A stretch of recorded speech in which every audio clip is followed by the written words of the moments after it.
Hi folks, and welcome back to Real Kitchen Projects. In today's video, I'll be going over kitchen islands and the minimum space requirements to determine whether or not your kitchen can accommodate an island. When a client is curious about this, I recommend that they send me a floor plan or some dimensions. If you don't know how to measure a kitchen, not a problem. I made a video. It'll walk you through the entire process and even offer you a service. Kitchen islands can add lots of benefits to a kitchen. You'll gain extra counter space, extra storage, and even extra seating if your kitchen is large enough. Now, before we begin, if any of this information is useful, give it a thumbs up, hit subscribe, and now let's go to our private island.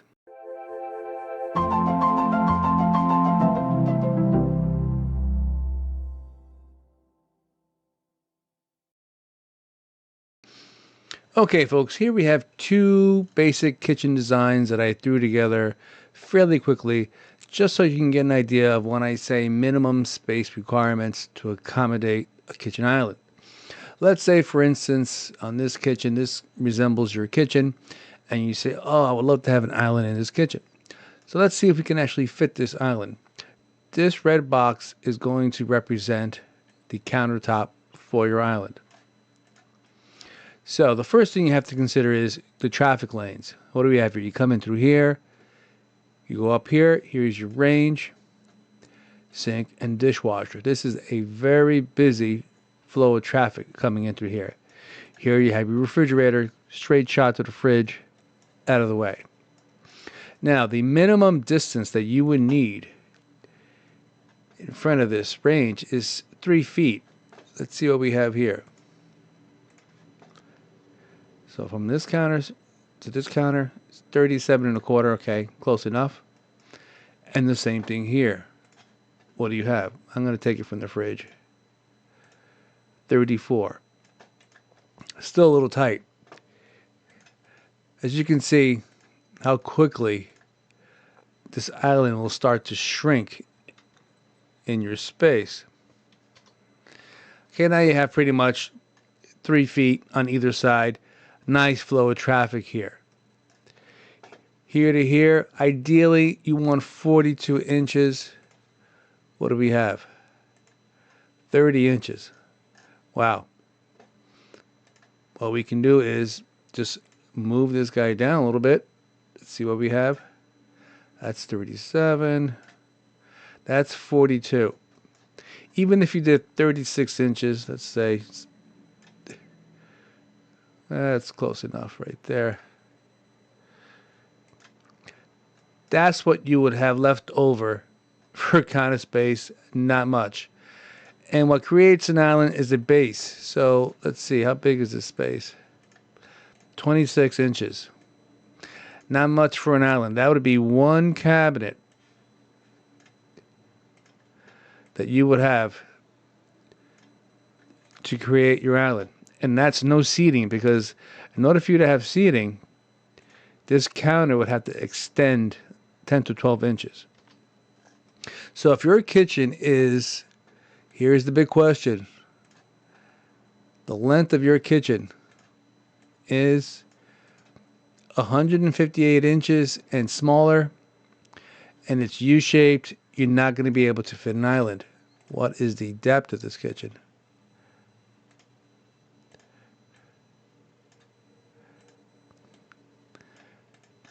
A 119 and a half.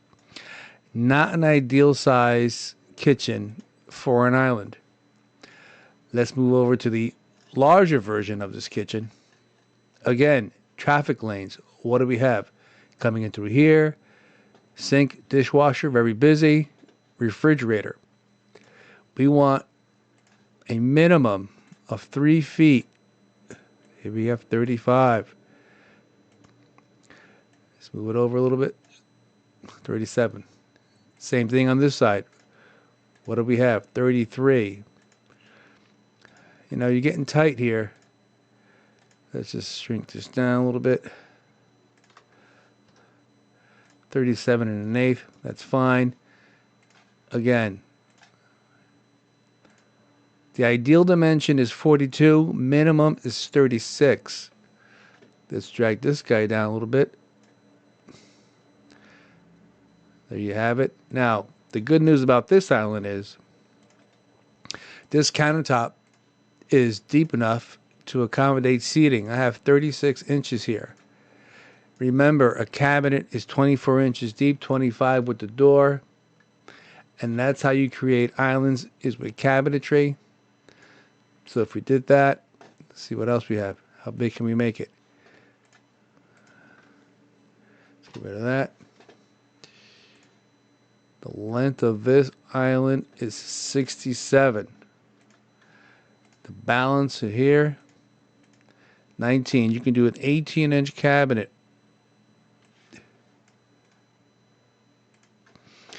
And what I would do is you do a 224s and do the 18 in the middle. This way you have a little bit of symmetry. Right?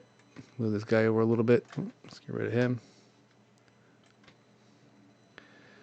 This is roughly what's going to happen here. Now, 24 for the cabinet. You'll add a back panel to cover the back of the island. This line here represents the overhang for your seating. And now you can sit back here. If you want, you can even, let's say you had a tall pantry here. What do we have left? We have 36 inches. Let's do a 90.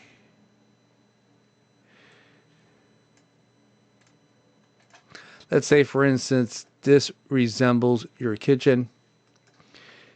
Kind of U-shaped. You enter here.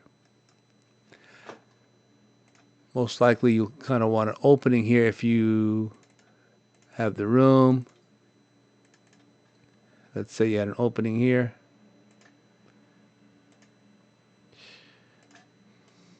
This doorway, let's say it's like this. So now on this island, you can accommodate an island with seating. What's the magic number here? 200 inches in length, and in the depth, 132 inches. So if your kitchen dimensions are roughly these numbers, you can accommodate an island with seating. Not bad. Like I was saying before, an island adds a lot of benefits to a kitchen if you have the room, extra counter space, extra storage, extra seating. It's a great thing to have. Okay, folks, let's say your dimensions fell within these numbers, but your layout was just a little bit different. You had an opening here, and this was closed here, so you had just one large opening coming in here. The next best thing you can do is make a peninsula. A peninsula will give you seating and storage. It's not an island, it's the next best thing. So let's create a peninsula. I'm going to use a blind cabinet for that. And for those of you who don't know what a blind cabinet is, I'll have a video linking to blind cabinets. Now, if I'm going to put a blind cabinet, the first thing you need is a filler in between the two different cabinets, one perpendicular from the other. Pull it off the wall. So this will start to create your peninsula. You turn in the corner, you'll have your seating back here, you'll have your storage in here, and your extra counter space. Now, we can probably make this a little bit bigger. I would add another base cabinet there. Let's say a 15-inch cabinet to the end of the run. Now your lane of traffic here is nice and wide. Plenty of room between the sink and this counter. And you have the next best thing. Let's add a little countertop. Now your countertop, that's what's going to create your seating area. We'll overhang this 10 inches, let's say. That's enough to get you some seating. 10 to 12 is ideal.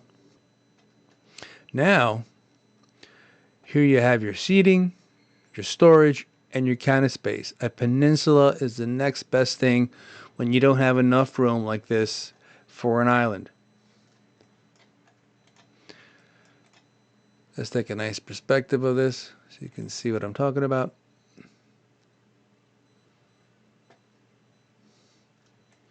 Here are your both layouts. Here's one. Here's the island.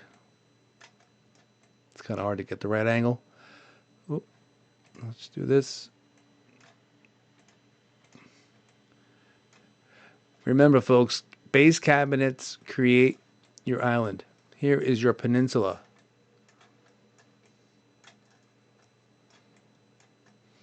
Here is your seating. Here's your storage, your counter space. Keep in mind, anytime you do an island or a peninsula, the back is going to be exposed. You will need to purchase a panel back here.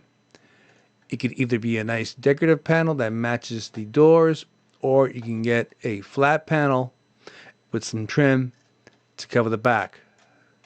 Those would be your options for the back of an island.